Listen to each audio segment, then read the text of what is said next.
Aprender español puede ser un desafío, pero imagínate si pudieras retroceder el tiempo y hacerlo todo de nuevo, sin los errores.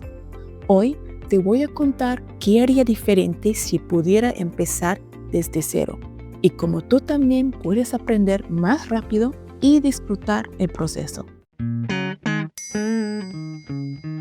Hi, I'm Allison, a native English speaker who's been on an incredible journey learning this wonderful language, Spanish, as a second language. I absolutely love the process of learning Spanish, but I will be honest with you, it was challenging. Looking back, there are definitely things I could have done differently to make it easier, more enjoyable, and maybe even faster. In today's video, I'll share the biggest mistakes I made and, more importantly, real-life examples of how I do things differently. If I could start over. So, whether you're at the beginning or you're in the middle of your Spanish journey, these tips will help you learn smarter, not harder.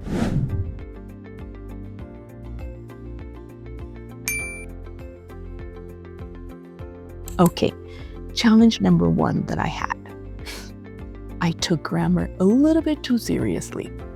When I started learning Spanish, I spent hours trying to memorize verb conjugation charts and understanding even every grammar rule even before I attempted a conversation. Okay, it felt productive, but when I tried to speak, I froze. What would I do differently? Okay, so instead of overloading myself with grammar, I'd focus on learning phrases that could help me right away. Por ejemplo, ¿dónde está el baño? Where's the bathroom? ¿Cuánto cuesta? How much does it cost? Okay, let's come down to challenge number two that I had, and that was the fear of making mistakes. So I remember a time when I was at a Mexican market and I was too scared to ask, ¿me puede dar medio kilo de plátanos? Can you give me half a kilo of bananas? Because I thought I'd mess up the numbers or just sound silly. So instead, I pointed and hoped for the best. What would I do differently? Ahora sé que los errores son normales y una parte importante del aprendizaje. Cuando cometo un error, diría algo como, qué pena, estoy aprendiendo español. Oh, that was a little bit embarrassing, but I'm learning Spanish.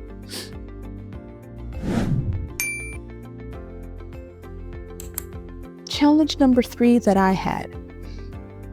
Difficulty when it came to practicing the language. One of my biggest struggles was practicing Spanish outside of the classroom. I didn't have any Spanish-speaking friends at first, and I felt stuck in my comfort zone. So, what would I do differently? Now, I'd create opportunities of immersion for myself, even at home. For example, like watching a movie like Encanto in Spanish. That would help to immerse myself in conversational language and cultural expressions. Animated movies are great because they're fun and the language is often easier to understand. Escuchar canciones como Tú, la misma de ayer, by Luis Miguel, y aprender la letra poco a poco. Listen to songs like Tú, la misma de ayer, and learn the lyrics little by little. En una ocasión, fui a una taquería local y pedí, quiero 2 tacos, por favor. I want 2 tacos, please. No fue perfecto, pero la conversación me ayudó mucho. Y los tacos estaban deliciosos. Oh, by the way, I have a friend and her name is Ludres, and she made a video on everything you have to know if you'd like to order tacos or any kind of food in Mexico. It's a whole experience and she has a lot of insight on the topic. So the link will be in the description below, so if you like, you can check it out.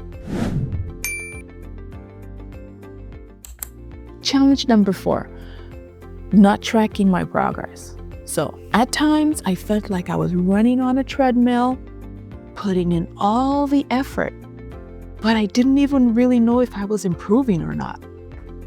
What would I do differently? Ahora escribiría en un diario mi progreso todos los días. Por ejemplo, hoy aprendí las palabras feliz, happy, y contento, also feliz. Practicaría decir, ¿puedes repetir, por favor? Can you repeat that, please? También grabaría mi voz diciendo algo sencillo como, hola, me llamo Allison, estoy aprendiendo español. Hi, my name is Allison, and I'm learning Spanish. Luego, compararía estas grabaciones después de un mes para ver mi mejora. Challenge number 5, doing it all alone for years. I tried to learn Spanish on my own using free apps and, of course, YouTube videos. While yes, they helped, I often got stuck and I didn't know how to move forward. What would I do differently?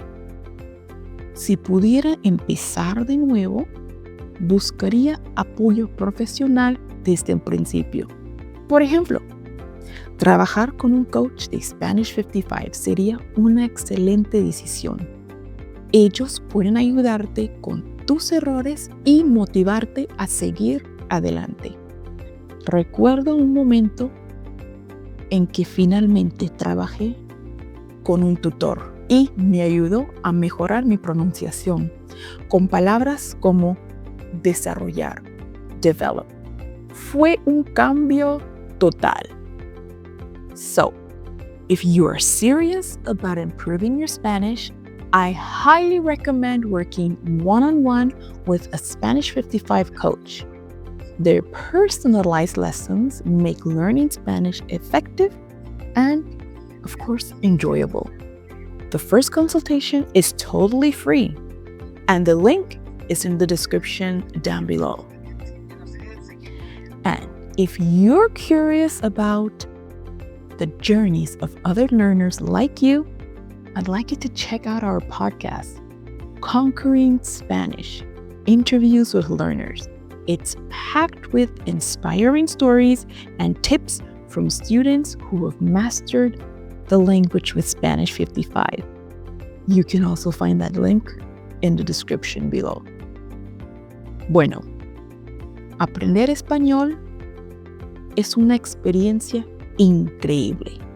Learning Spanish is an incredible experience.